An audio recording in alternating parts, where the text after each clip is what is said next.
1260's with you. I'll see you over the full length, and I got a new departure frequency for you. Let me know when you're ready for it. Yeah, 1260, ready, copy. It's going to be 132.075. 132, JetBlue 411, RNAV visual 19 left, blowing a 170. Blue 4 left, now we're 6 inch open Airbus with 1708, Gus 15, runway 19 left, clear to land. Clear to land 19 left, JetBlue 411, right. Ladies and gentlemen, this is your captain speaking. We have been cleared to land in Kansas City. Remember, after deplaning, please feel free to explore the public art in the new terminal, as it is the largest public art project in Kansas City history. Again, on behalf of the entire crew, I'd like to thank you for joining us on this trip. Have a nice stay in Kansas City. Flight attendants, prepare the cabin for arrival. We will transfer for the next few moments, so please remain seated with your seatbelt securely fastened until the captain turns off the fasten seatbelt sign, indicating that we safely parked at the gate.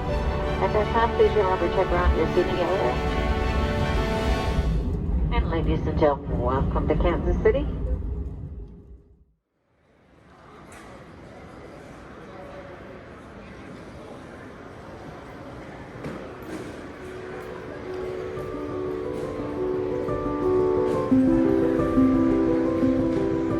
Hello, I'm Holly Hayden, an arts consultant and designer. We may not have met. I'm typically behind the scenes designing and planning projects around the Kansas City area. But today, I get to be your host to showcase the largest public art project in Kansas City history. Join me at the new single terminal and parking at the Kansas City International Airport. Let's talk about art, meet some of the artists, and learn a little bit about the process of how we commission this artwork. I can't wait for you to come on this journey with me. Pack your bags, let's go.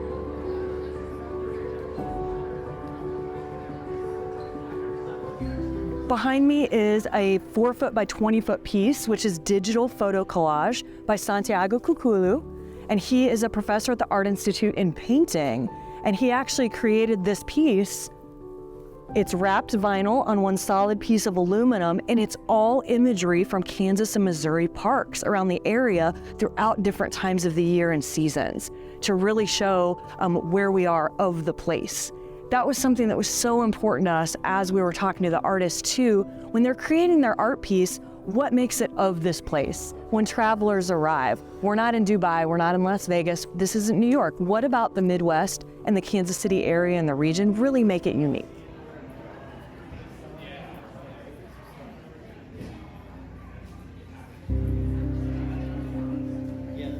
As you're waiting by gate B57, you may recognize Hong Jung's work. She chose a diptych with her pieces, and from far away, you'll see prairie grasses and wheat fields. But when you get a little closer, it's actually graphite hair, and then these are braids, hair braids made into the pattern of wheat. And one thing I really love about this piece, not just having a flat graphite piece on paper, the edges here are actually scrolls, and this is a 3D shadow box. I was thinking of applying, turning an image of my tornado pieces. Then I thought about, wait a minute, Kansas airport with a tornado, I don't want to scare the visitors. We'll give them an ease of mind, relaxing. Then I thought about, the beauty of Kansas open field, the open space, the beautiful horizon, and the Flint Hills, all the Kansas nature can give.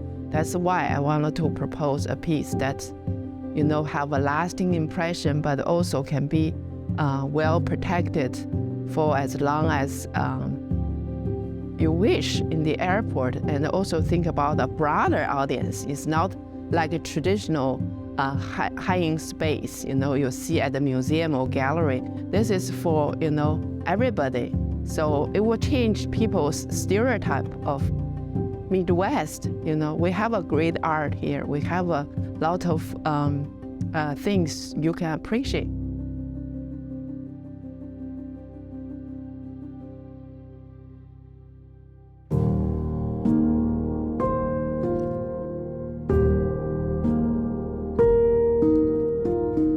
The check-in hall itself is over 700 feet long. Nick Cave's piece spans over 500 feet of that. So within here, maybe you just see kind of a sea of spinners, but when you look closely, there's actually icons, custom icons in these spinners of Kansas and Missouri. So you'll see that Missouri bluebird, the turtle, Kansas catfish, there's the City of Fountains fountain logo, the heart, there's symbols of peace, unity, love. First thing when you walk in, what are you thinking about? You're thinking about flight, you're thinking about up in the air. What better piece to really encompass all of that than the Air Up There by Nick Cave?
Next to Gate B60 in Concourse B, I'm standing in front of 4 pieces by John Louder.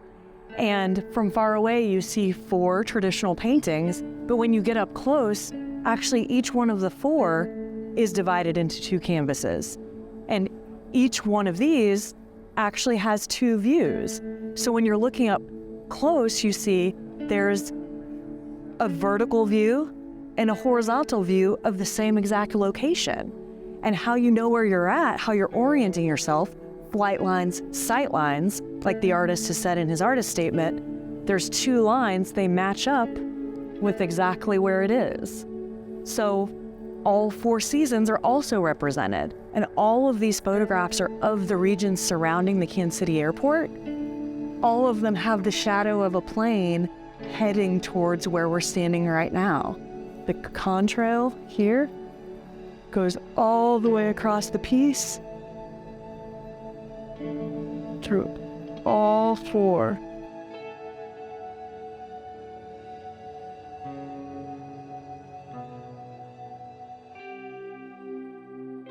Something you can think about as you're looking at the space as a whole, you'll see a lot of natural elements. So you'll see the terrazzo flooring, you'll look up and see a hemlock wood ceiling. All of those different materials we gave to the artist to use as inspiration for their pieces. So we gave them a piece of the tile. So when you look back at the walls, that medium gray tile, those are actually 5-foot by 10-foot porcelain tiles. So all the artists got a sample so they could hold it next to their piece of how does my work well with the natural materials, the natural light and the space. And I couldn't be more excited that they really took that as a starting point for the color palette that they used. So within the neutral palette of the concourses in the terminal, the art stands out. It really gives it that extra pop of color in there.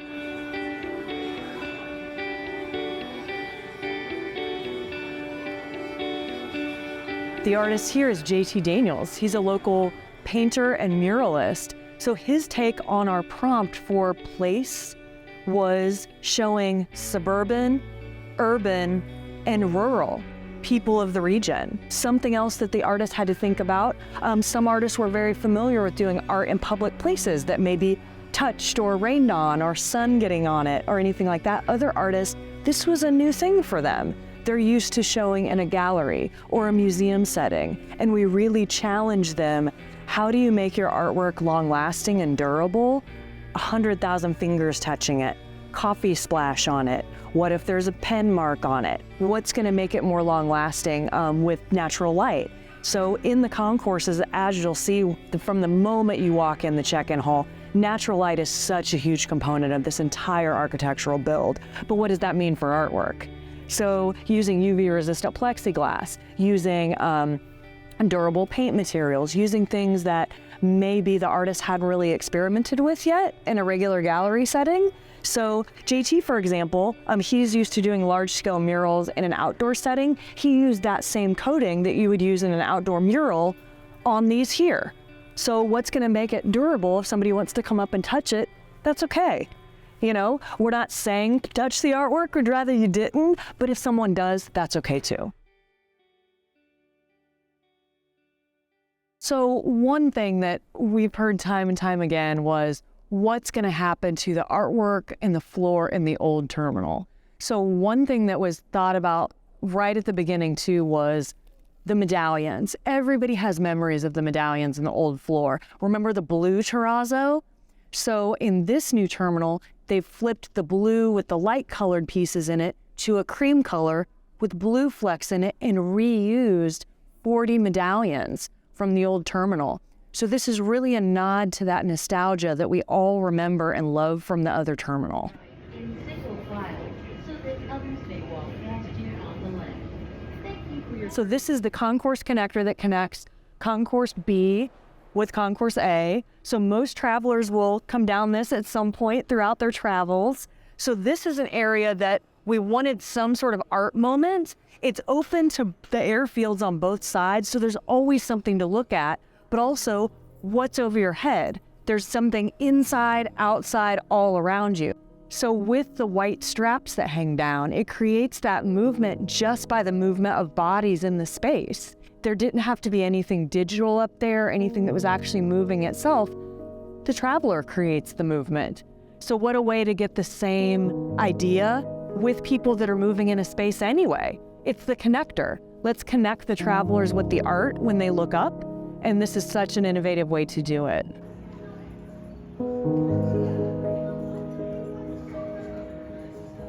Well, near gate B54 in Concourse B, we have Rochelle Gardner-Rowe, her triptych entitled Flyover Country, The Wild Side.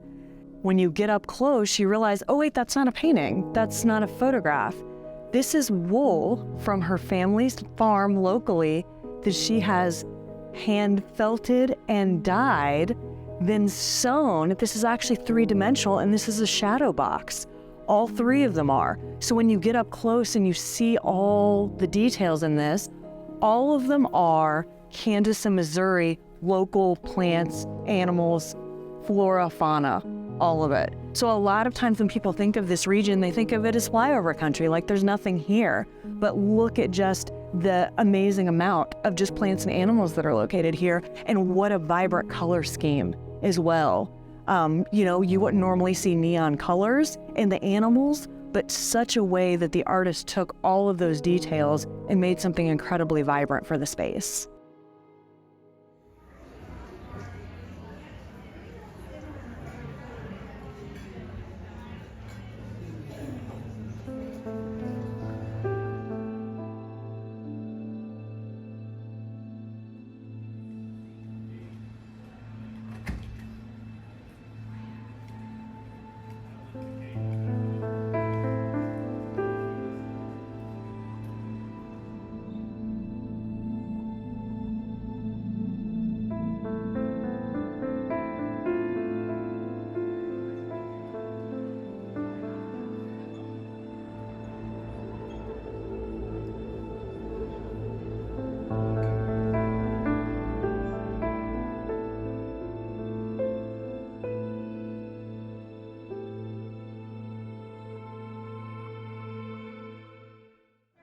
These are my fingerprints of making the handmade ceramic pieces. I see. That's awesome. And there was a big fingerprint here, so Michael photoshopped.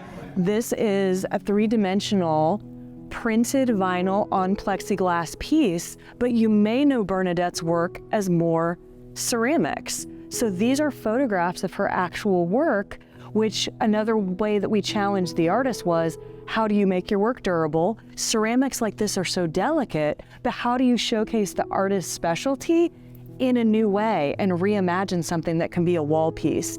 And Bernadette was really successful with the way that she created oversized, she calls them dream clouds. It's my very first public piece of artwork that I've ever done. This is the biggest piece of artwork that I have ever made. It is images of my ceramic work.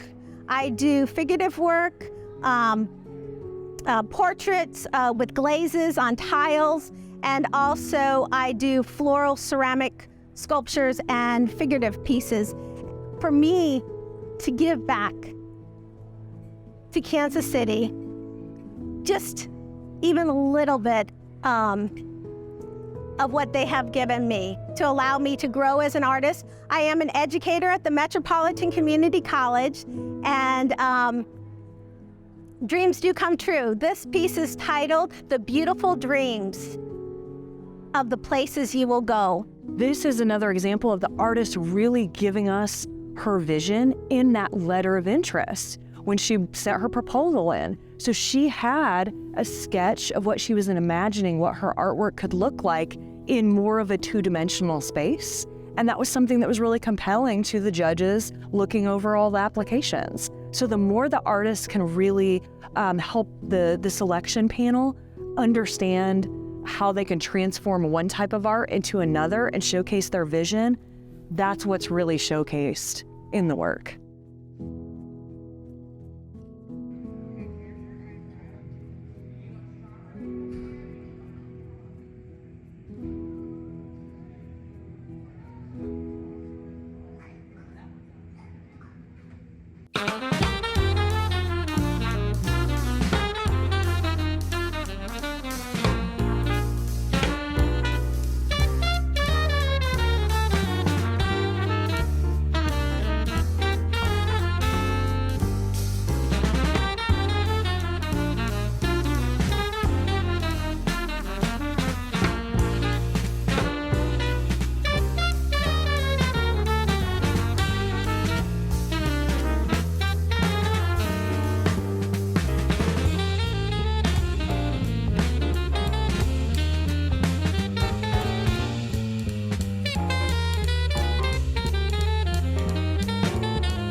Well, near gate B56, talking about different mediums that the artist chose to use for their work, and also different ways to divide up that space, the 4 foot by 20 feet.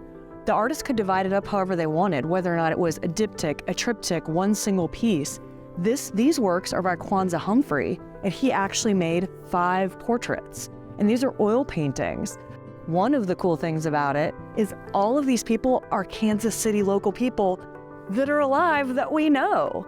So what a fun way to honor people that are so meaningful in our community. One of the things that we challenged the artists with as well was when we're actually showcasing and displaying the artwork. So in a space like a public airport or a public building, there's other considerations that we have to think of that are not the same as a gallery or a studio space or a museum space, for example. So there's things like ADA compliance. When we're looking at how artwork's hung, it's actually higher than you would normally hang it. You would normally have your work right at eye level.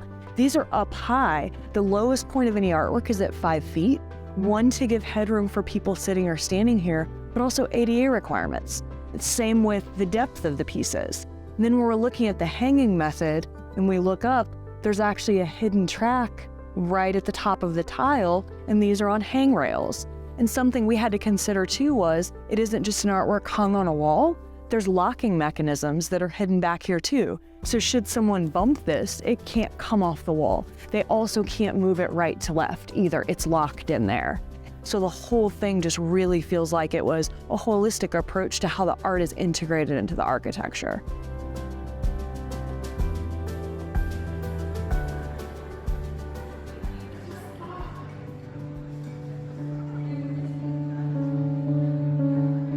This is a triptych by Kati Toivonen. So these are digital photographs that are printed and traditionally framed, but there's a little bit of a hidden look of a faraway look, super colorful, enlivens the space. Then when you get close up, it's called I Spy Carry On. Remember those I Spy books from when we were younger? Maybe that gives away my age, but this is something the artist was really inspired by. So this is an example of one of the art walls that's next to one of the gates. So passengers will actually be queued here. So as they're waiting, why not have an art piece that they can really explore?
So in the concourses, we had to really time when all the walls were finished, when the furniture was going in, making sure there was enough room for us to navigate, properly hang the art on the wall.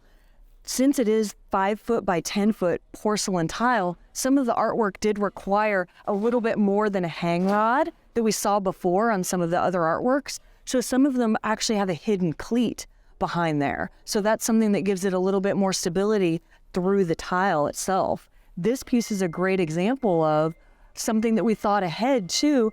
There's actually hidden outlets behind this piece on the wall. So we thought about that before any artwork was even chosen. What if an artist wanted to do an illuminated piece? What if they wanted to do a digital piece? Just something that needs power. You don't want an extension cord running down to the floor up in the ceiling. So these were considerations that we thought of long before we received one artist application.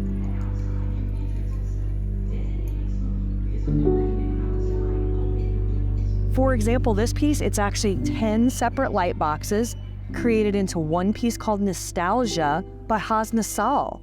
And this is glass. So she used a sgraffito method, which is powdered glasses that are then scraped away and rubbed away in a technique that then you put them all in the kiln and it anneals together. In my line of work, I have had to sit and meditate about what exactly that space means. But with the airport project, it just came seamless to me. It came without any barriers. I looked at that wall and I knew exactly what I had to do. Because, like I said, my parents are in another country, I'm in another country, and whenever I travel a lot for work. Wherever I go, I always tell people about my place, the memories of, horseback riding or skiing in Weston with my son, or, and I walk by in my community and I see there's a little tent and, there's a mother and a daughter, reading to each other, or there's a dad and son playing football. There's just so much activity, and the seasons don't hold them back. The seasons actually create platforms for them to do different things. So this project came from a place of absolute love It came from a place of civic pride, of just, it just came from the heart, pure and simple. And I'm telling you this, when that happens, that is the most pure and original thing that can happen to an artist and her work.